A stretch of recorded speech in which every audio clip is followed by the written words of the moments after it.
shown shown here at Pine Street and at Hill Street.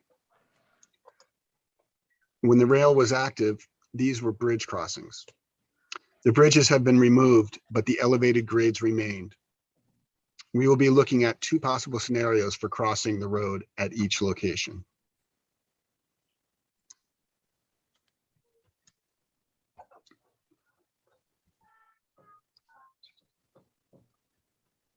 So this is the Pine Street crossing. We're facing west here. The bridge abutments were removed back in 2009.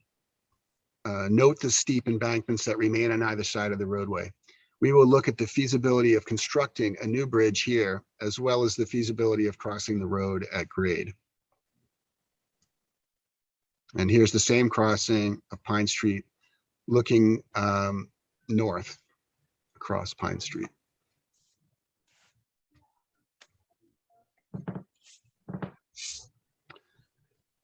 At Hill Street, of course, the abutments remain.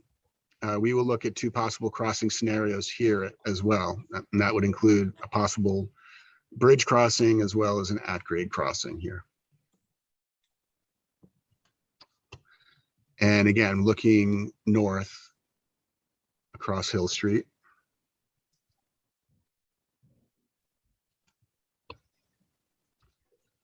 So other considerations include potential impacts to environmental resources by the proposed trail construction. We will look at the following elements to determine if any of these will be a factor so that we can try to avoid these areas. And where we cannot, we will seek to minimize the impact.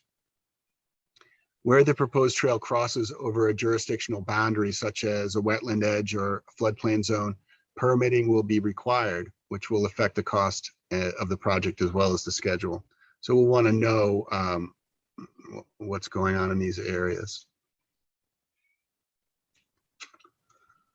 Additionally, we will look at how the trail will be accessed by the public. Access points may be from the existing roadway crossings or maybe other facilities yet to be constructed. Amenities may include parking, approaching walkways, lighting, and wayfinding signage. All elements of the proposed trail, including access points, will meet or exceed the minimum requirements of the ADA, Americans with Disabilities Act, and 521 CMR, which is the Massachusetts Accessibility Code. Additional considerations will be made for public safety as well. We will consult with local police and fire officials to determine what additional access they would require for such a facility. So all along the way, we will engage the relevant stakeholders who can provide crucial perspective on identifying considerations for a future trail. And this is what we're doing tonight. We're engaging you with giving you an opportunity to provide your input. And of course, we will want to know how much it'll cost. From our efforts, we should be able to generate a preliminary cost estimate for our concept based on standard construction items and bid pricing provided by Mass DOT. We will provide the town with an anticipated design fee and permitting strategy that will reflect both state and local construction funding requirements. Additionally, we will recommend possible phasing scenarios that might help keep the project moving forward while funding or permitting details are ironed out.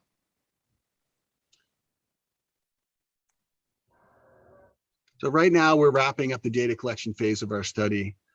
From here, we will develop a concept alignment that will, with some alternatives at the crossings based on our findings. The final feasibility study will pull all the pieces together and provide recommendations for moving forward into design, permitting, and construction. The town can use the results of the study to seek funding, build consensus, and to implement their piece of the larger Metacomet Greenway vision. So this is a schedule of the feasibility study project.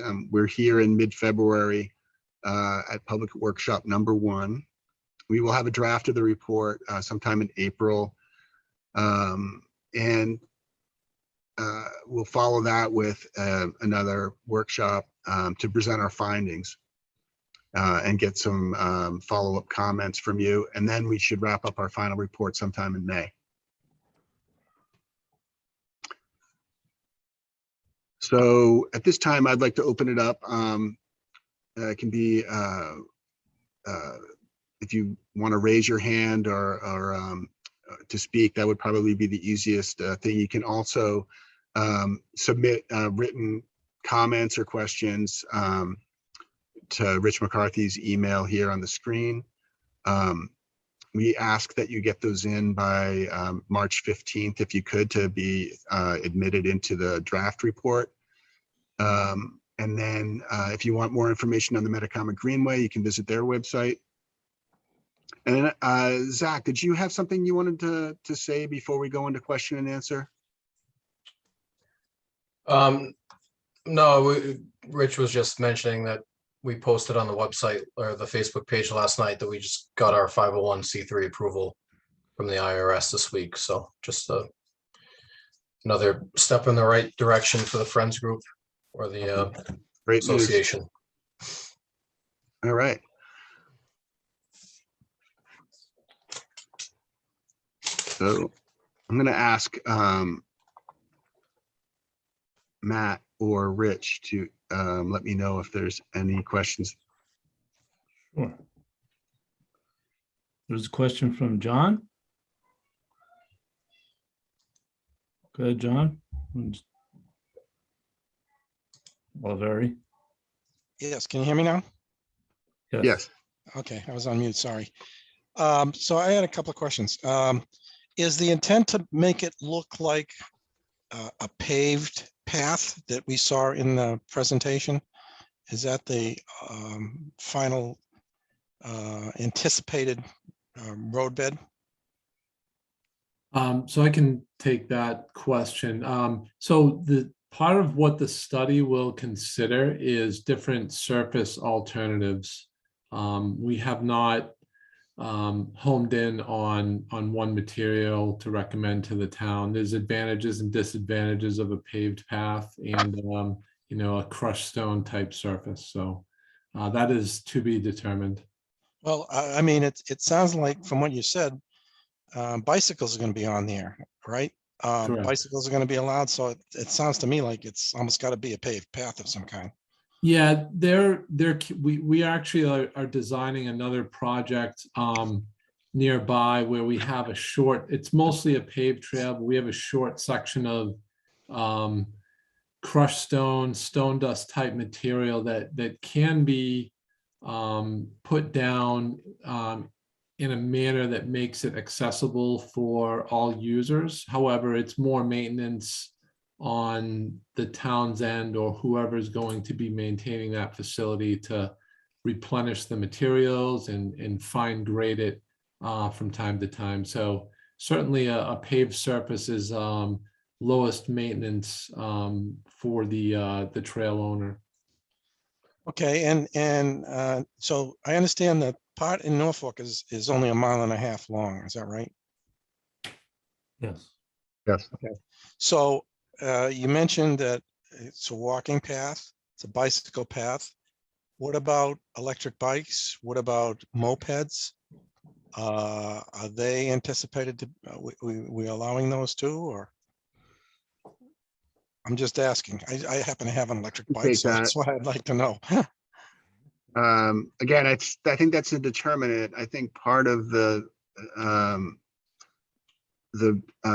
purpose of the Metacomet Greenway as an overall organization is to look at some of those issues and determine if there will be any restrictions like that. It might also depend on local code and other inputs yet to be determined. I know Mass Bike is currently working on legislation to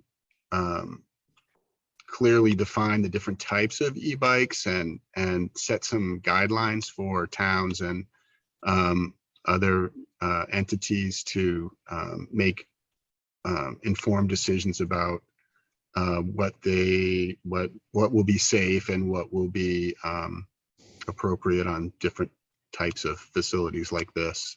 I think one of the things you should look at is down the Cape, they have a rail trail. Quite a long one that I've traveled on my electric bike, and it goes, I hop on it in Yarmouth. It goes all the way to Chatham. And they allow electric bikes, I think mopeds, regular bikes, walking, jogging. So maybe you ought to take a look at in the feasibility study, what they're doing, what their restrictions or lack of restrictions are, and what they allow. And instead of reinventing the wheel, it might be a good idea to take a look at what they're doing. It's been there a while. It's quite a long trail. So it's just a suggestion. That's a great comment and question. Yeah, thank you.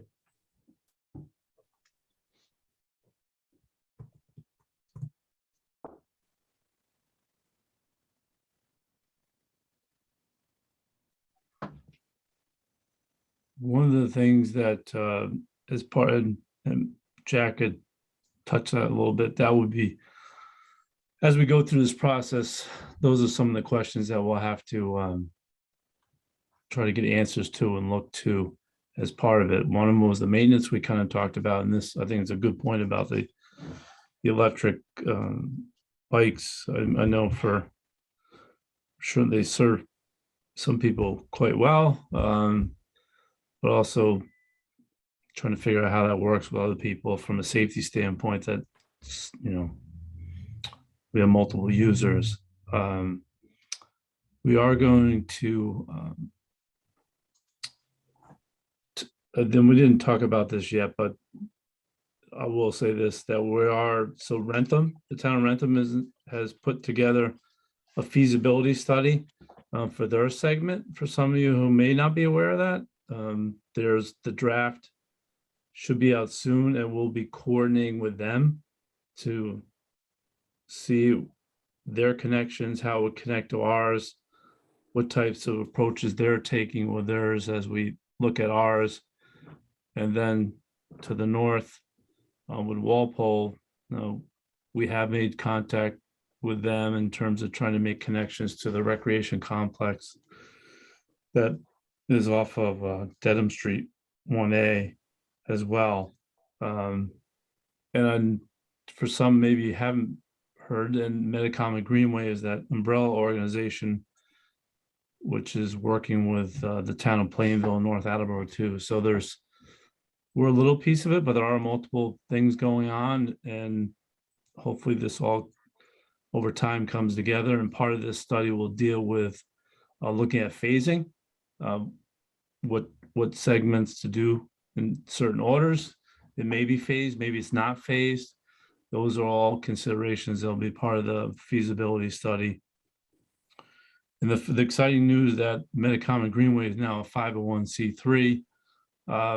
That allows them to do even more things potentially down the road as a recreational opportunity, to help contribute towards the overall trail itself. We will look at certain amenities, signage, also informational placards along the way, historical markers to try to bring some of the history of the area for people as you travel along the rail bed. Those are also things that would be part of consideration as educational piece for people to learn about the area, as well as just actually educational for the area itself. And this project happens to be within Pondville, and there's quite a history in Pondville, so we want to have that highlighted as part of it, as well as Native Americans who've been central to this area too. That'll be part of the overall project as we look at the full range of it. So I just want to let people be aware of it. That's part of the process. I should have said this in the beginning, which I didn't. I'll say it now. This study is funded by the town of Norfolk through the Community Preservation Committee. unanimously support the project, so we appreciate that effort. And there were instrumental residents in town that kind of spearheaded getting this going, so I appreciate their. I know Peter Fowley's on here, Zach McKeever, obviously with Metacomet, Greenway, and others. I don't see anybody else. Well, Donna Jones is on here. I see Donna J. I know she's been involved with this as well. So we do appreciate their support too to bring this forward too. That's more commentary than questions, but. One more question. Could you talk a little bit about the schedule in terms of implementing this, when you think this is scheduled to be completed, and how you're going to keep, if you phase this, how you're going to keep the phasing, for example, in Norfolk, tied in with the phasing in Walpole and Rentham and all these other towns. So the phasing, so you don't have one town completing it a year before another town, and you only can go 2 miles and then you got to stop, or how's that going to work exactly? So the first thing I would say in terms of our portion of the right of way, it's all in private ownership. So we'll have to, that'll be a piece that we have to work with the owners in terms of getting the easements and access to do that.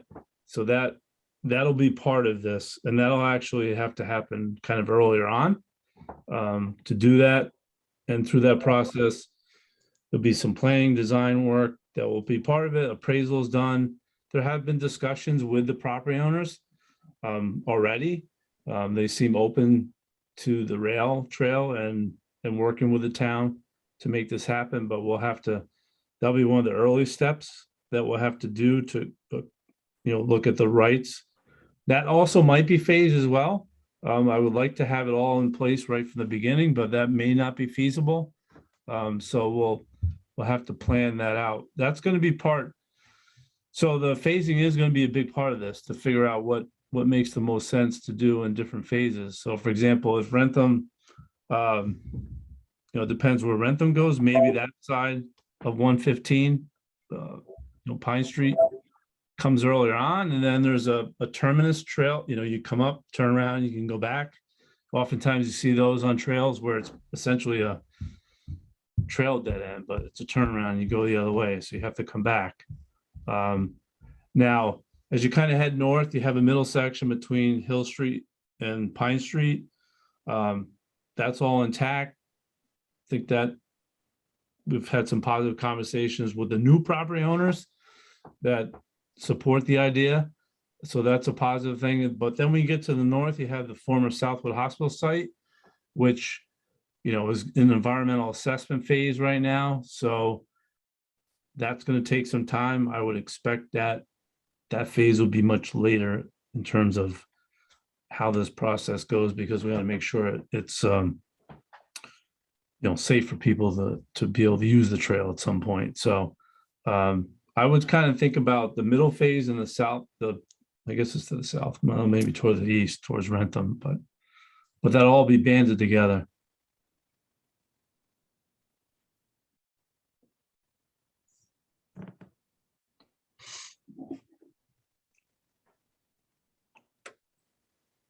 That's good to see that map. Are you able to see the map right now? Yeah. Okay. Yeah. If anyone wants to me to zoom in any particular area, I can. And just I should probably make this point. There's a possibility that on to the Southwood Hospital, we may be able to safely get to a certain point earlier on, and then as the assessment process unfolds, it might be okay to have the trail to a certain point and not go to, all the way through. So that stuff we'll have to, we have to take in consideration, but that assessment's being done by the present property owner. So we are following along through that process. So we'll have to kind of figure that out, but there might be area which we could do sooner, which would be safe for people.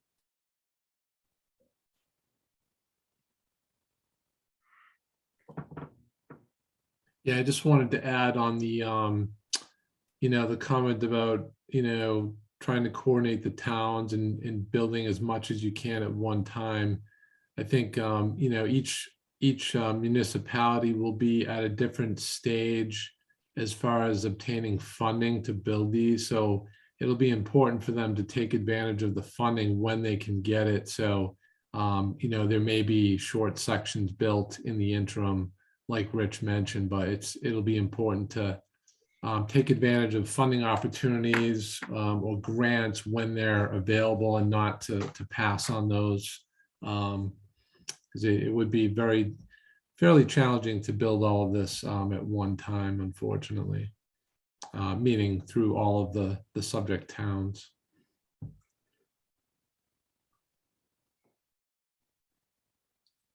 So we'll have to overcome the idea that it's the trail to nowhere. So just think about it. It's being done in phases. It's not a trail to nowhere as we go forward, in case that Right. comes up. Right. It's part of a larger plan.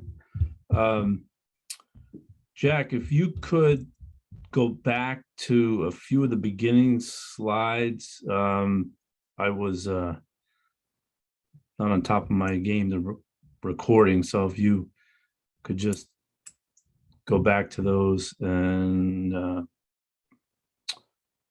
Just go to the start from here and yeah, if you could just stay on them for a couple. yeah, Couple just stay beats on and them. Yeah, just stay on them and then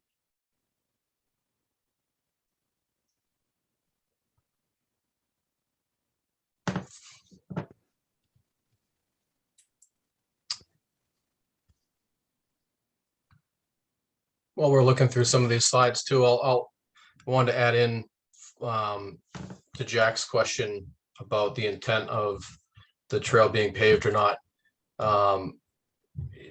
You can certainly use bicycles on crushed stone paths, and a great example and a trail that's not too far away that I would highly recommend checking out is the Upper Charles Rail Trail in Holliston.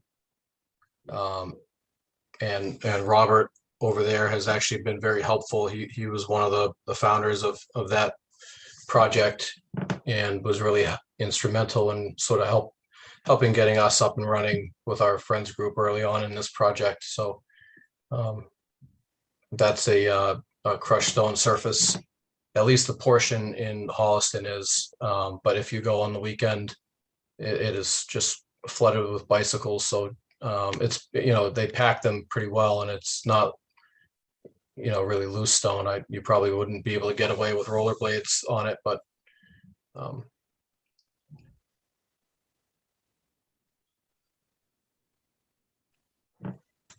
Matt, could you probably, and you, Matt or Jack, you probably could talk to, and some prod trails evolve over time in terms of surface too. So I would imagine some might be, you know, crushed stone base, and I think it works well as Zach says, and maybe there's a point when people decide maybe we have to pave it. You know, it's not, it doesn't necessarily have to be paved from the start. It could be the crushed stone. It may stay that way forever too, right? So depends what people want to use, like what the uses are for the trail, right? I would imagine. Right. Yeah, I think in Holliston, I know in Holliston there's a large running community, and they prefer that surface for that purpose. I know a lot of user groups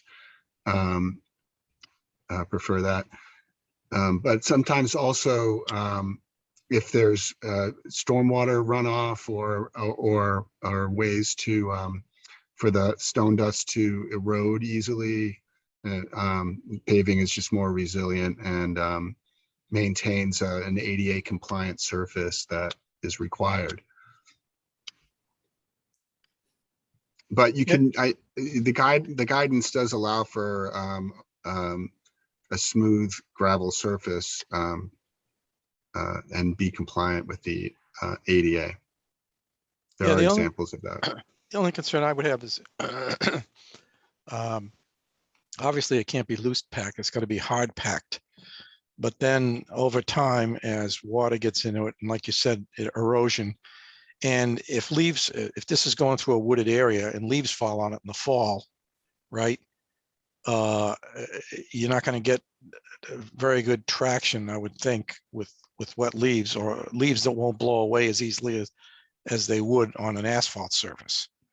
You know, the wind will pretty much, any kind of wind will clear leaves off of an asphalt surface. May not be as readily accessible if it's a hard packed surface. I agree that, so that'll be the bigger part of this whole maintenance piece, and we have to really, I can tell, although while DPW is not here tonight, they'll be participating. We'll talk to them about this too, because, you know, they have limited resources, limited staff and so forth. So we'll have to kind of weigh out that as well in terms of maintenance. We got to be aware of there are multiple maintenance demands, so we have to take that into consideration very seriously in terms, so we don't want to, you know, add additive without having a solution to their maintenance. I'll also add, that's also something that the Metacomet Greenway Association is looking into, is, you know, if there's a way that we can step up and help with some of that trail maintenance, you know, whether it's getting volunteers to clear the leaves and snow and things like that, is something that we'd like to explore.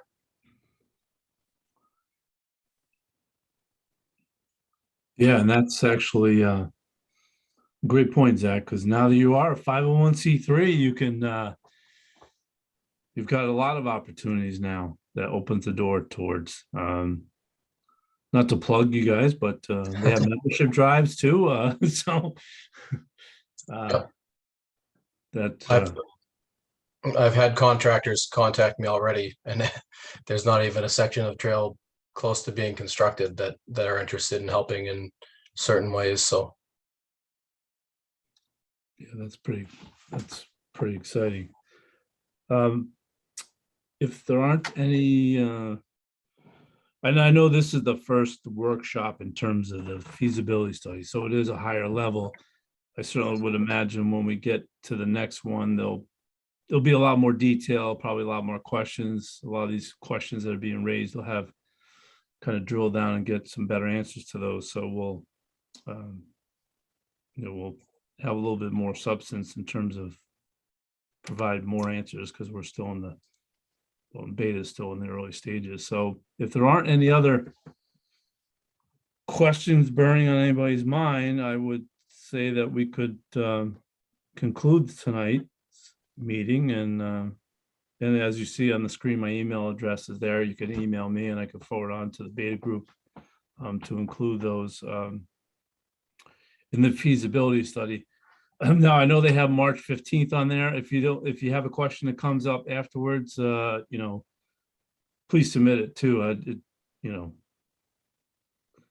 that would be great if you can do it by the 15th. But if other questions come up, certainly shoot an email for the project. So it's not a, questions are always open to be submitted. All right. Well, Rich, I think, oh, go ahead. I just got a quick thing for Jack and Matt, and I don't know if I missed it on a slide, but, and it sort of goes back to a question that Jack had asked, but timeline for the feasibility study you showed us, we're hoping to get that report in the spring. Can you just sort of run down the next steps? I'm assuming that after we get that, it's, you know, looking at the financial impact and getting a, you know, a type of design completed for the construction, and then obviously going to town and looking for funding options, and then into construction and trail maintenance. But can you maybe break that timeline down a little bit? Or I guess the steps maybe. And again, sorry if I missed it in a slide. Well, Zach, are Matt, you looking for a breakdown beyond the completion of the feasibility stage? Yeah, correct. And not Yeah. necessarily a timeline, but more or less, I guess, the steps to being constructed. Oh, Yeah, here you go. so- You have.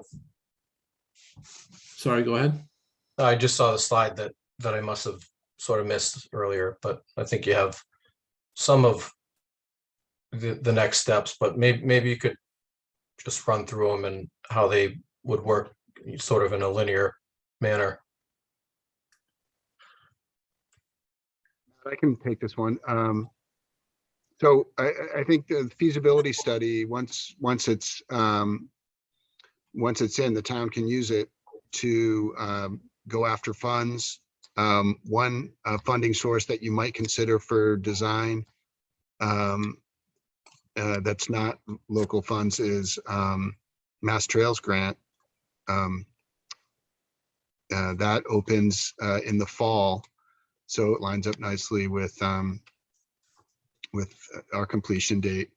And then otherwise just, keep trying to resolve some of the issues that we find need to be addressed, such as the property issues, and keep having those conversations. And then once, once you get into it's, the design of the project, it might require permitting. It might require phasing the project. So it's kind of hard to say as timeline goes, but once you get your ducks in a row, and you have funding to get started, then it can move pretty quickly. Yeah, Zach, I think the steps that happen after the feasibility study largely depend on, the alternatives we present in the study and which way the town decides to go. You could choose to try and get state funding for construction, which will lead you down the path of a different design development process than if you choose to use, town funds for construction, say. So there's different design development tracks that can happen depending on how the town chooses to approach the design and the construction funding. Thanks, Matt. Yeah, I was going to ask, I believe if you try to get state funded through, through grants with the DOT, that they have a requirement for a paved surface. I'm not 100% positive, but I believe that I have read that. Yeah, that's something that they would definitely have a strong preference for. But like I mentioned, we do have a project right now where a section is not paved. And the state is paying for that. And certainly the timeline for construction using state funding is going to be stretched out. You're probably looking at, at least, 4 or 5 years for design and construction to pursue state funding. Because there's different right-of-way acquisition requirements that have to be met through that process as well.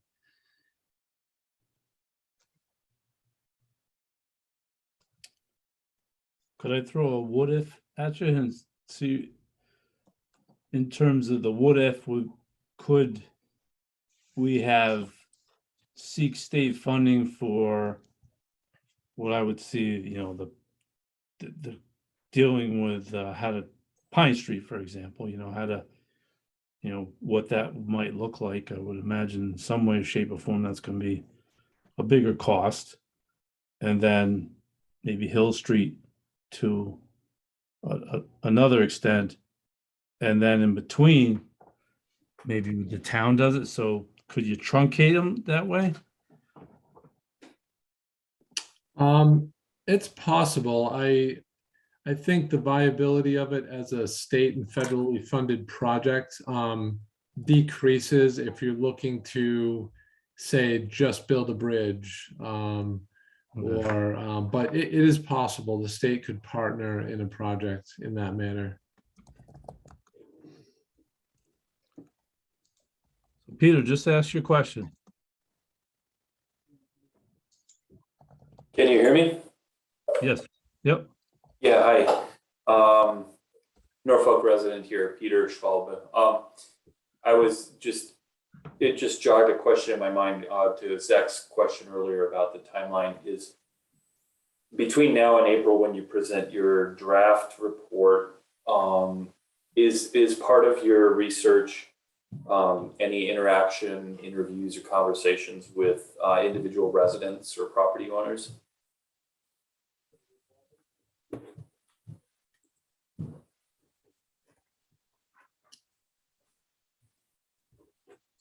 So they did. So property owners, yes. Because we did actually, so the new property owner, Peter, that purchased the property between Hill Street and Pine Street, which is, I forget their name, the couple, they're an LLC. Well, actually, they did have a chance to talk to them a little bit when we did a field visit. I don't think we've had a chance to talk to the property owner.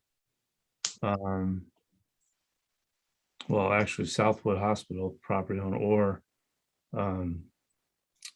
Brolin, who owns the property towards the Rentham side yet? Trying to think. I don't think so. Trying to remember. I know definitely the in-between because I was there when we were out in the field that day. But that would be and so that's a good question. I think probably one of the things we might consider, I'm just thinking out loud, we might send it out to all the people who bought the corridor too, about, send them an individual notice to participate in the next one. Yeah, I mean, I didn't know if that was part of the scope of this research or this research was more around like specifically around engineering, design, and those types of subject matter, or if this was also incorporating resident thoughts, like for example, for the abutters, what would they want to see in terms of like buffer or screening, those types of considerations around design and things like that. Yeah, No, that's a yeah, great go point. And that's why we want as many folks to come out to these workshops as possible, and hopefully when we hold the next one, when we're presenting some more detailed concepts,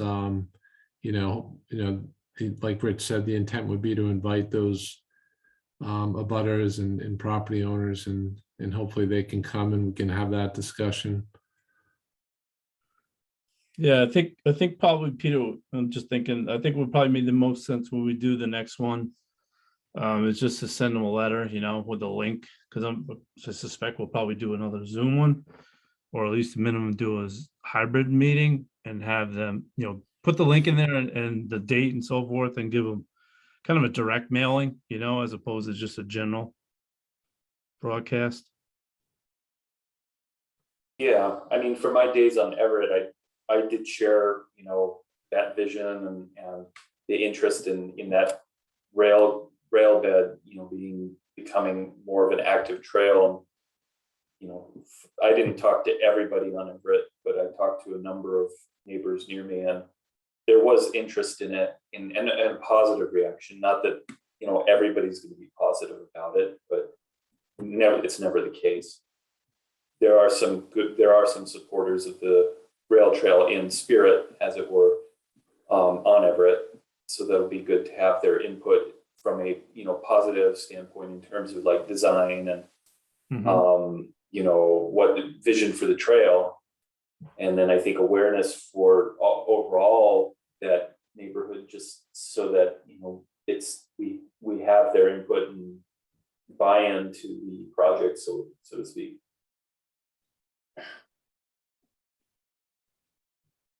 That's a good point. I agree with that.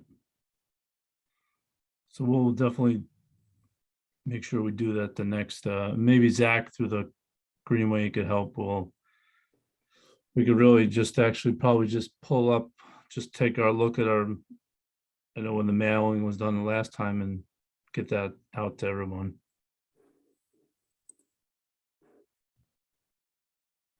To get them to come. All right. If there aren't any other questions, we'll, as I said at the beginning, we'll put this, oh, I see somebody right now, actually. So we'll put it up on the NCTV, have a rebroadcast, and we can, actually, maybe what we'll also do is put it on, put an, what's new notice on the town website about the rebroadcast too. And then Zach, I'm sure you can put that on the Metacomet, right? Sorry, I'm muted. Yes, absolutely. And then I'll have Betsy in my office push it out to Facebook too, just to, you know, so people can know it's out there to watch it. Excellent. All right, well, I think that'll conclude tonight's presentation. I thank you, everybody who did attend, and some really good questions, and we got some work to do and continue to move this concept forward. So thank you. Thanks. Thank you, Rich. Have a good Thank you, evening. everyone. Thanks, everyone. Thank you.